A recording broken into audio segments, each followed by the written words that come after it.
Would you welcome, please, on stage, the leader of the SNP group in Perth and Kinross Council, Mr. Dave Doogan.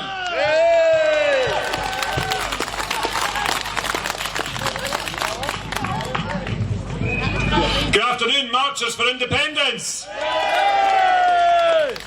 And a very good afternoon it is. You have no idea how expensive it is to turn weather like this on, but Perth and Kinross are just happy you're here and enjoying it.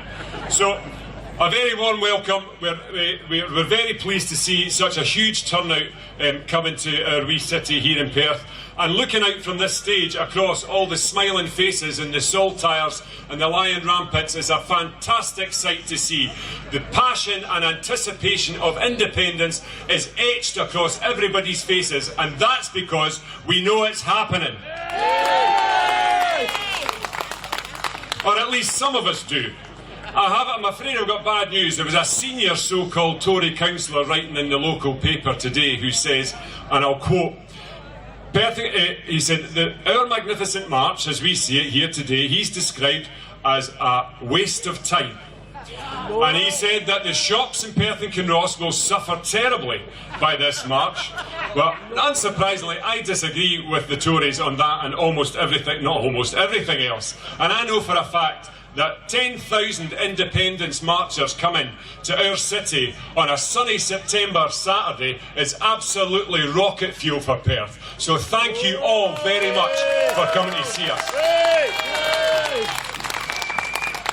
Every single marcher here, gathered here today, every pace that we took from 7 Acres coming down here, or every other pace that we've taken in Oban, in Glasgow, or in Aberdeen, every single step of the road is a signal to the people of Scotland, to the people of these islands, and to the nations of the world that independence is on the march and we are not stopping for anybody.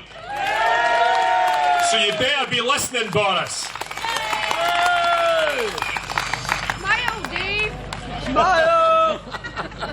How's that? And let us celebrate, because this is true, let us celebrate that the end of our journey is now in sight. The clouds of the union are lifting, and the clarity that we need as activists to help people come across the line to yes, that clarity is at hand. And it's been a long road, has it not?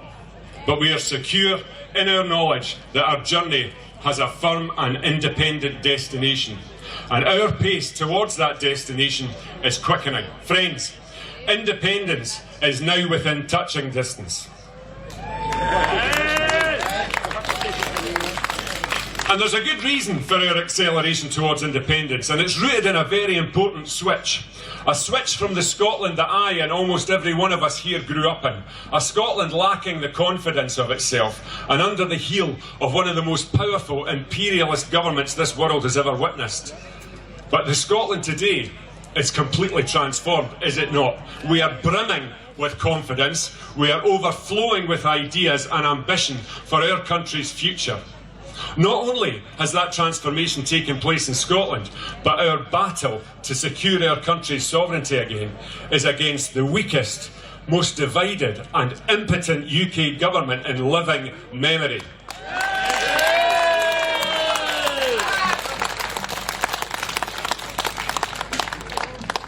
I get a bit dry mouth when I talk about the UK. But it's worth a quick canter through the milestones which have brought us to this point. We all got a bit home rule-y back in the 19th century. So in '85 they thought they'd shut us up with a Scottish secretary. But that didn't work. So by 1926 they decided what we needed to shut Scotland up was a Secretary of State for Scotland.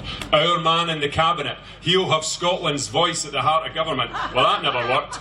And then in 1968, the Honourable Ted Heath, just a quarter of a mile over there in Perth City Hall, he issued the Declaration of Perth. I'm not sure if you know that, but that's true. And he said that devolution was a reality and it was going to happen for Scotland. Well, 11 years later, the powers that be at Westminster had destroyed devolution the first time. But they were going to cheer us up with the Barnett formula. A few extra quid here or there, but we're going to take all your oil and gas, we're going to shut all your coal mines, and we're going to put all your shipbuilders and steel workers out of work. But there's no need to complain about that. But that devastation of our country across the 1980s laid the bedrock for our Scottish Parliament, and we all know the last 20 years pretty well and how we've got to this point. But these milestones are important, such as the additional tax raising powers that we got after IndyRef. And it's the pattern that's emerged. Every time we get all Indy on them, they give us something in the hope that it quietens us down. But we're never going to quieten down. Certainly not for rubbish like the vow. And the vow, you'll remember the vow. It's easy to remember because there was nothing in it. The vow was important because it shows us that something fundamental is changing. And that is that the UK has nothing left to give. There are no concessions left to make to Scotland. No sweeties left to scatter on the floor for us. And their cupboard is bare. Nothing except fear remains in their arsenal. Project Fear. We saw it writ large during IndyRef the first time. Do you remember that lot? Anybody remember Joanne Lamont? Or the big beast, Jim Murphy? Where's he now? And just what was it that the No campaign decided was so spectacularly wrong with us and our nation, that somehow we couldn't exist or thrive without being under the heel of our very much larger neighbour and simultaneously exploited and ignored at the same time? They were very slow to tell us that during the IndyRef campaign, preferring instead to jibber-jabber on about meaningless platitudes like better together, which nobody knows what that means. And they'll tell us that we're lucky. You, Scotland, you're lucky to be a member of the most successful union in the world. Oh, are we? Right. Just so that we can understand that more fully, can you point out to us perhaps where the second most successful union in the world is, or maybe the third? And they can't, of course, because no nation would tolerate living under this level of subjugation.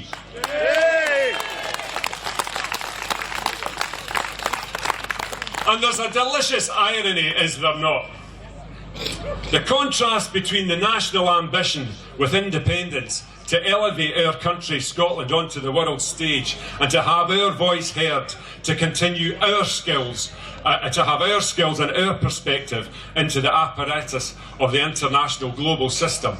The world doesn't have Scotland in it just now. We're not part of the system. We've got to get on board.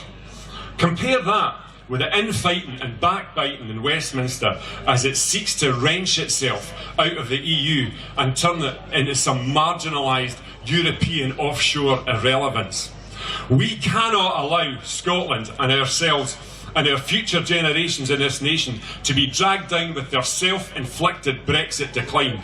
A decline only masked by the most ridiculous, misty-eyed Nigel Farage nostalgia for a world gone by which never actually existed in the first place and therefore can never ever be rediscovered. The fact that Brexit England is steadfastly looking back while we here in Scotland and in the Yes movement have our gaze firmly fixed on a brighter, more prosperous and fairer future for our country, together with all the other compelling reasons against the UK, means that the UK is already dead.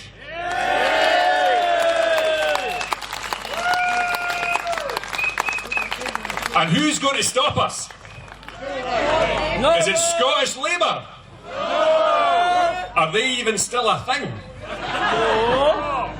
I think in the Better Together Pact, that certainly worked out a little bit better for the Tories rather than Labour, and no disrespect to any Labour for Indy colleagues.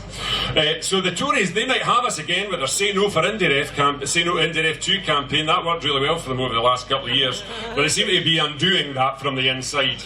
Here in Perth and Kinross, we've got a council led by the Tories, and they've just managed to translate a 10-seat majority into a 1-seat minority. That, I can tell you, that takes real talent. The Tories in Holyrood, well, they're leaderless, and I include Jackson Carlow in that assessment. All we need to do now is get Murdo Fraser elected as the new leader of the Tories, and our work in Holyrood is done.